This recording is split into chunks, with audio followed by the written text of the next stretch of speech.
Dira ya Radio Citizen. Rais Ruto ahudhuria hafla ya mazishi aliyekuwa mwenyekiti wa IEBC Wafula Chebukati kule Trans Nzoia. Mudavadi ataka mabadiliko makubwa katika kuwapa uwezo zaidi wanawake nchini. Jumuiya ya Afrika Mashariki yajizatiti zaidi kukuza utalii wa Kenya katika mataifa ya ughaibuni. Na vijana wa Gen Z kule Samburu wataja muungano wa Raila na Ruto kama usaliti mkubwa kwa vijana humu nchini.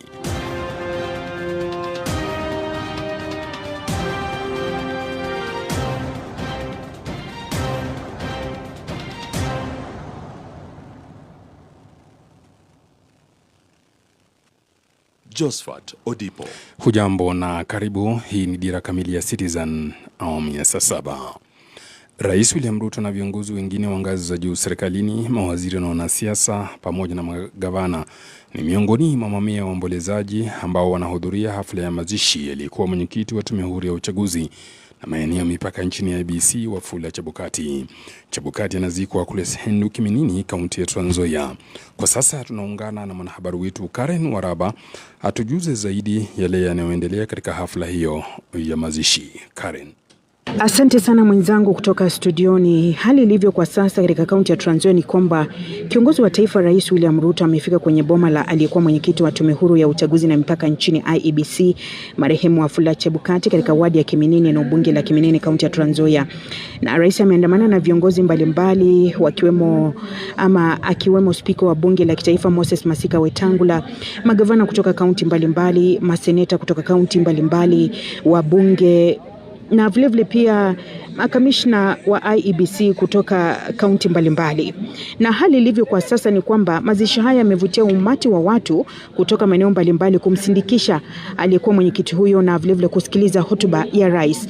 Nimepata nafasi ya kuzungumza na baadhi yao na wamekuwa na yafuatayo. Namkumbuka kwa kusimamia kura 2 za kura 3. Naam.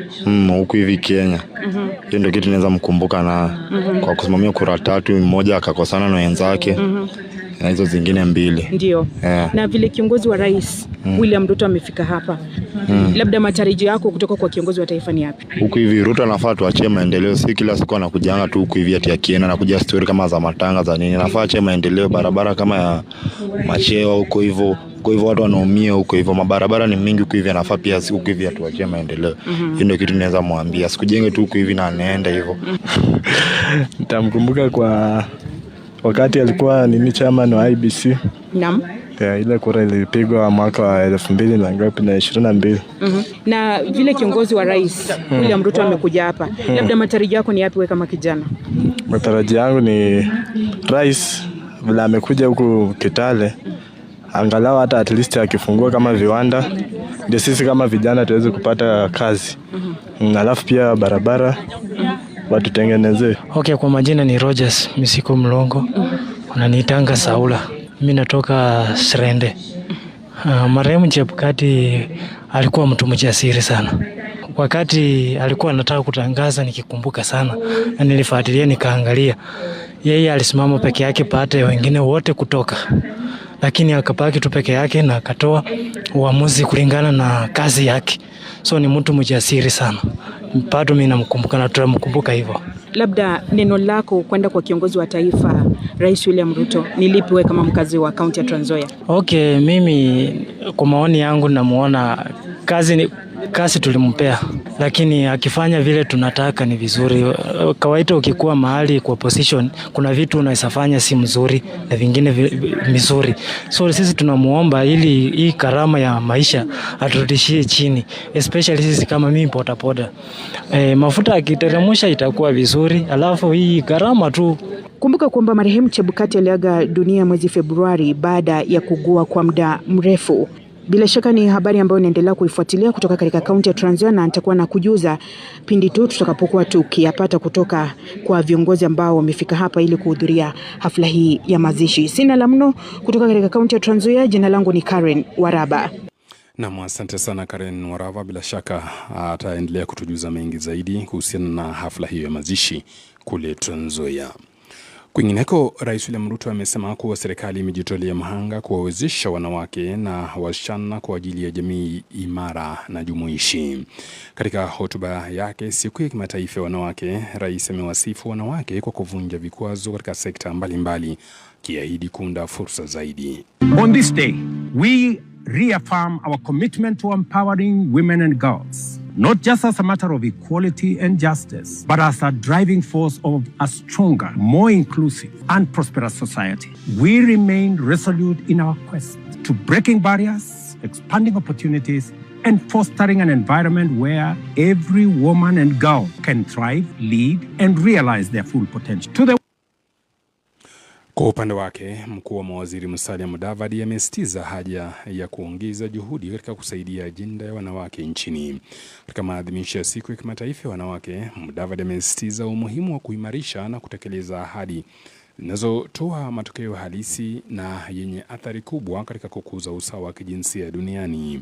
Mudavadi amehimiza sekta ya kibinafsi, mashirika ya kijamii na wadau wa maendeleo kushirikiana na kujenga mifumo ya kisera na sheria zilizopo ili kufanikisha usawa wa kijinsia. Kwa mfano, hatutaki wawe wakidhulumiwa na wale ambao hawaheshimu. Tunataka wafanye biashara, tunataka wapate nafasi kuingia kwa vyeo vya uongozi, tunataka wawe kwa mstari wa mbele kuimarisha uchumi katika ulimwengu. Na haya yote, kitu muhimu ni kwamba lazima tuwe na amani ndio watekeleze wajibu wao. Tunataka wafanye biashara, tunataka wapate nafasi kuingia kwa vyeo vya uongozi, tunataka wawe kwa mstari wa mbele kuimarisha uchumi katika ulimwengu. Wakati huo mshauri wa rais kuhusiana na masuala ya kijinsia Bi Harriet Chigai amewataka Wakenya kutoa nafasi zaidi za uongozi kwa wanawake nchini, akisema kuwa wanawake wameonyesha wazi uwezo walionao kushughulikia masuala ya uongozi kwa njia ya uweledi zaidi.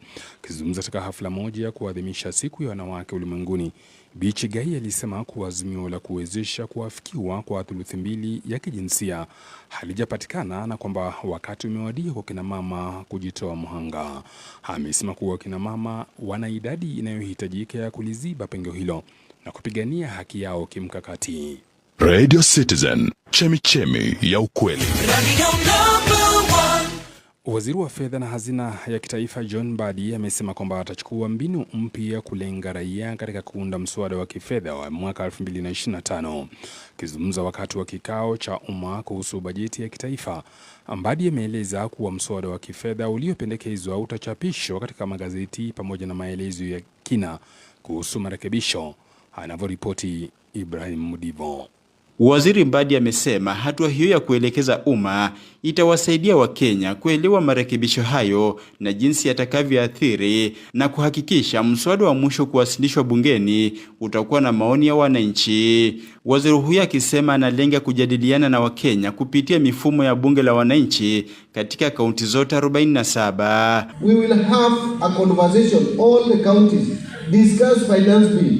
Then we invite people from all the 47 counties to come and have a sitting with me and tell me, in Mombasa, we have rejected this and this. So that when we take to parliament, we take what Kenyans have agreed. Mbadi amewasihi wa Kenya kutumia fursa ya mijadala ya umma ili kutoa maoni yao kuhusu hatua zinazopendekezwa za kukusanya kodi ili kufanikisha bajeti ya kitaifa. I don't want a situation where after we have taken the bill to parliament, then the whole country is up in arms that they were not consulted. If now you don't take advantage of those consultation window, then you will not blame John Mbadi. But I want to guarantee you that our tax policy is that we keep tax regime stable, predictable. We don't want to adjust taxes anyhow.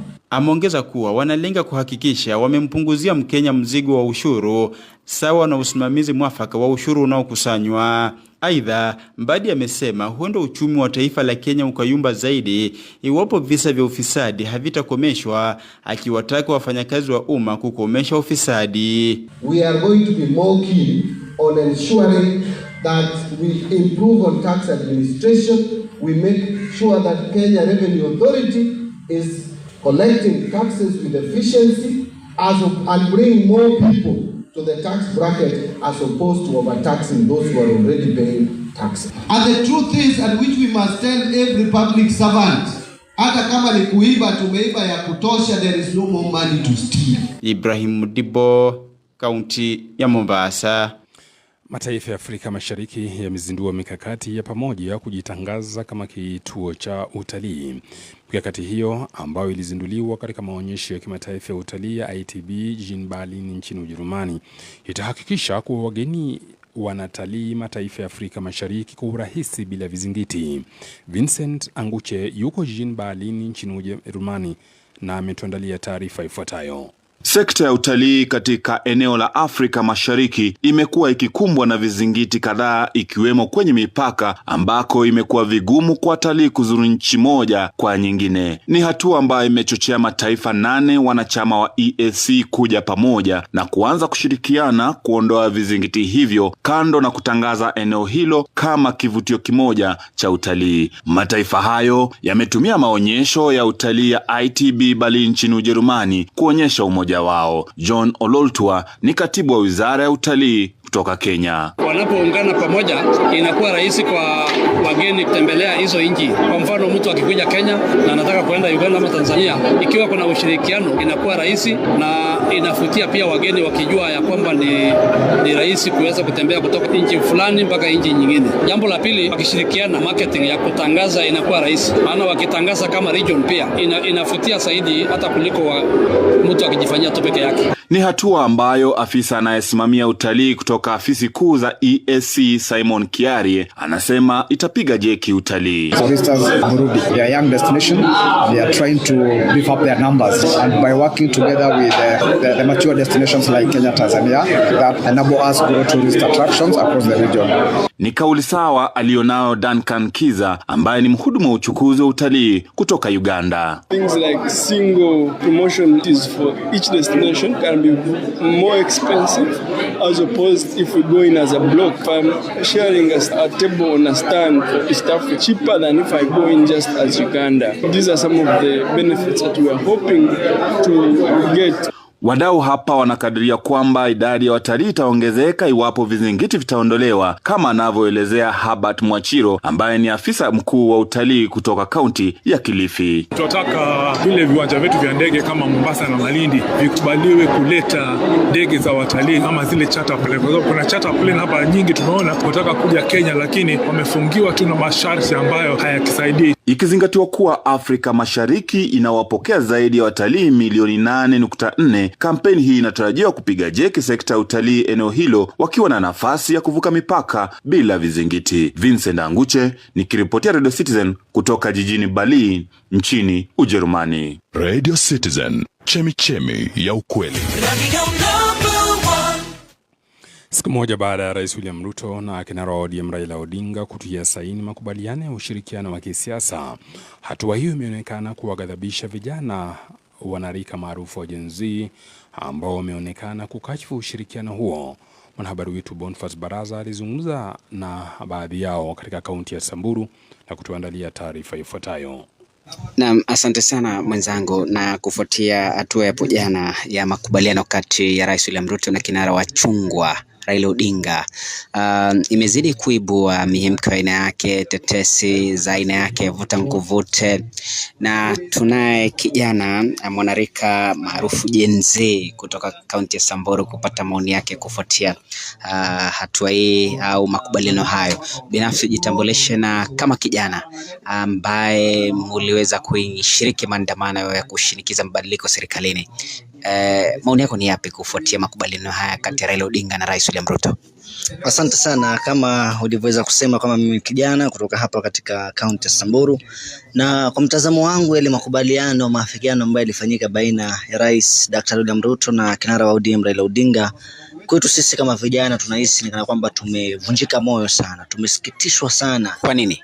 Kwa sababu mwaka uliopita tuliingia katika maandamano na tulikuwa tuna ujumbe mmoja kwamba tunahitaji uongozi bora, tunahitaji nafasi za kazi kwa ajili ya vijana, tunahitaji gharama maisha iweze kushuka, tunahitaji kuona serikali ambayo inajitolea katika kukabiliana na ufisadi. Lakini hatujaona yale masuala ambayo tuliibua hata moja likiweza kushughulikiwa. Ahadi zote ambazo zilitolewa hazijaweza kutekelezwa. Kwa hivyo sasa hakuna upinzani ambao ni dhabiti katika taifa letu la Kenya. Kwa hivyo kiongozi ambaye alikuwa katika upande wa upinzani, tukiona kwamba anakwenda kushirikiana na serikali, sisi kama wananchi na hasa vijana ambao ndio wengi zaidi katika taifa letu la Kenya, ni hali ambayo inatutia wasiwasi, manake wanasiasa inaonekana wazi kwamba wanatetea maslahi yao. Mtachukua hatua gani kwenye uchaguzi wa 2027 kufuatia mabadiliko kama haya na makubaliano kama haya?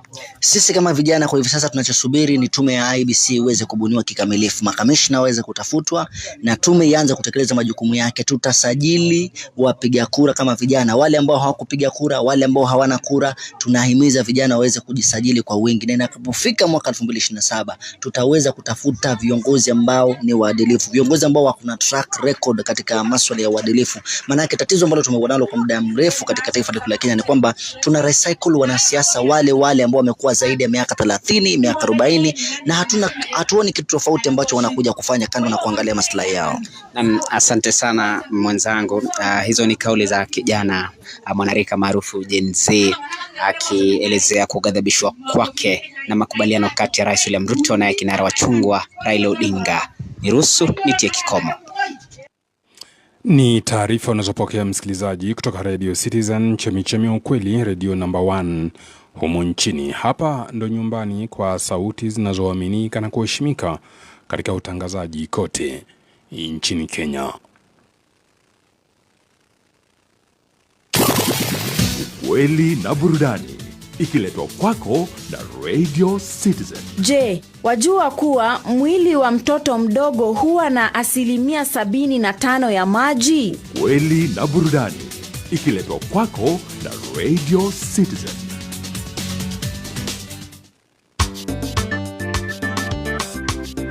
Radio Citizen, chemichemi ya ukweli. Radio Citizen, 106.7 Josephat Odipo. Kwingineko, kijana mmoja amepatikana ameuawa kinyama na watu wasiojulikana katika eneo la Kambi Karatasi, mtaa wa Mwanzo, kaunti ya Uasin Gishu usiku kwa mkeleo. Inadaiwa kwamba kijana huyo aliyekuwa na majeraha kichwani baada ya kudaiwa kugongwa na jiwe alivamiwa na kuachwa karibu mahali anakoishi akiwa tayari ameaga dunia. Kamanda wa polisi wa kaunti ya Uasin Gishu Benjamin Mwathi amesema kwamba maiti ya marehemu ilihamishiwa hifadhi ya maiti ya hospitali ya Moi jijini Eldoret, polisi wakiendeleza uchunguzi kuhusiana na mauaji hayo. Haya yanajiri wakati wakazi wa eneo hilo la Kambi Karatasi wakilalamikia kudorora kwa usalama, wakidai kumekuwa na uvamizi wa mara kwa mara na magengi ya majambazi, na hivyo kuitaka idara ya polisi kuimarisha doria katika eneo hilo hasa nyakati za usiku. Kwingineko, polisi katika kaunti ya Kirinyaga wamemtia nguvuni mwanamume mmoja anayedaiwa kumuua mkewe wa zamani kabla ya kuutupa mwili wake katika shamba moja la mtama katika kijiji cha Rukunga, wadi ya Mutithi, Mwea Magharibi. Kidhibitisha kisa hicho, kamanda wa polisi wa Mwea Magharibi Rashid Ali amesema kuwa mshukiwa huyo aliyetambuliwa kwa majina Moses Githungu Njenga wa umri wa miaka 37 alikamatwa jana usiku katika kaunti jirani ya Murang'a baada ya maafisa wa DCI waliokuwa wakifuatilia mienendo yake kupata dokezo kumhusu. Afisa huyo wa polisi amesema kuwa mshukiwa huyo alikamatwa kwa kudaiwa kumuua Alice Wanjiku Wanjohi mnamo siku ya Alhamisi. Kwa mujibu wa jamaa zake, marehemu wakiongozwa na mamake Grace Njoki wamesema kuwa marehemu ambaye ni msusi katika kituo cha kibiashara cha Kianjogu aliuawa na mumewe waliachana miaka 2 iliyopita kielekea kazini aliko viziwa na kushambuliwa. Ndugu ya marehemu Anthony Muturi amesema kuwa mshukiwa alimpigia simu baada ya mauaji hayo kabla ya kuizima simu hiyo. Mshukiwa kwa sasa anazuiliwa katika kituo cha polisi cha Kiamashiri na atashtakiwa kwa mauaji mnamo siku ya Jumatatu. Kwa taarifa hizo msikilizaji, nimehitimisha Dira ya Citizen awamu ya saa 7. Jina langu ni Josephat Odipo.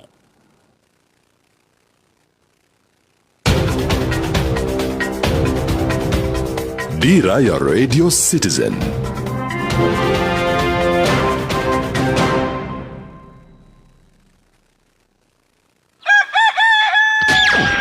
Kila siku hapa Radio Citizen. Hii kazi ya curtains ni kazi mzuri sana. Hii folder mara 3 unaweza